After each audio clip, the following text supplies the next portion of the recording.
नमस्कार, DV news की खास खबरों में आपका स्वागत है। जम्मू कश्मीर में राज्य के विधानसभा चुनावों के लिए सभी 3 चरण की वोटिंग पूरी हो चुकी है। प्रत्याशियों की किस्मत अब ईवीएम में कैद हो चुकी है।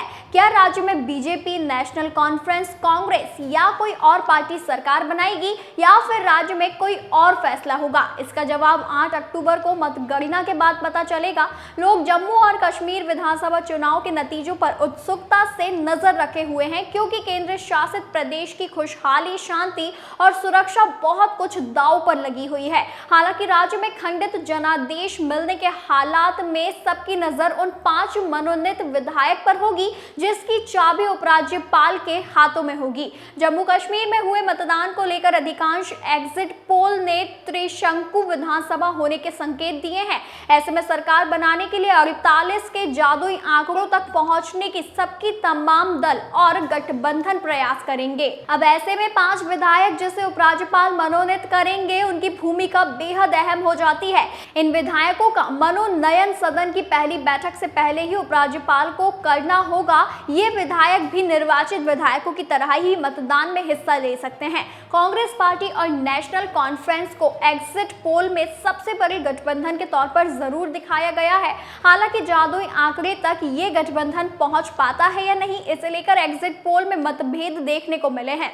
अगर गठबंधन 48 की संख्या से नीचे रहती है तो इस हालात में निर्दलीय और मनोनीत विधायक निर्णायक साबित हो सकते हैं।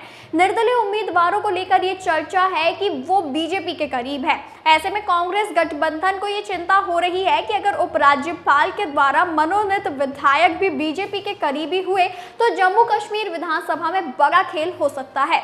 पीडीपी को लेकर भी इंडिया गठबंधन बहुत अधिक सहज नहीं है। पहले भी पीडीपी ने बीजेपी के साथ मिलकर सरकार बनाई है। जम्मू कश्मीर पुनर्गठन अधिनियम 2019 की धारा 15 में विधायकों के मनोनयन की बात की गई है।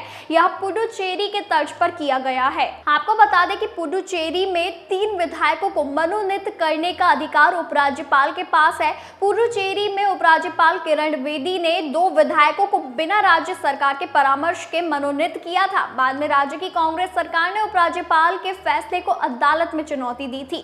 मामला सुप्रीम कोर्ट तक पहुंचा था, लेकिन सुप्रीम कोर्ट ने उपराज्यपाल के फैसले को सही ठहराया था। कांग्रेस को आशंका है कि अगर बीजेपी समर्थक लोगों को उपराज्यपाल मनोनीत करते हैं तो यह नई समस्या उत्पन्न कर सकते हैं।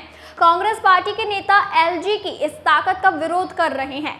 जम्मू कश्मीर कांग्रेस के उपाध्यक्ष रविंदर शर्मा ने कहा है कि उपराज्यपाल की तरफ से होने वाले मनोनयन का हम विरोध करते हैं। वहीं बीजेपी का कहना है कि जो भी होगा वह नियम के तहत ही होगा।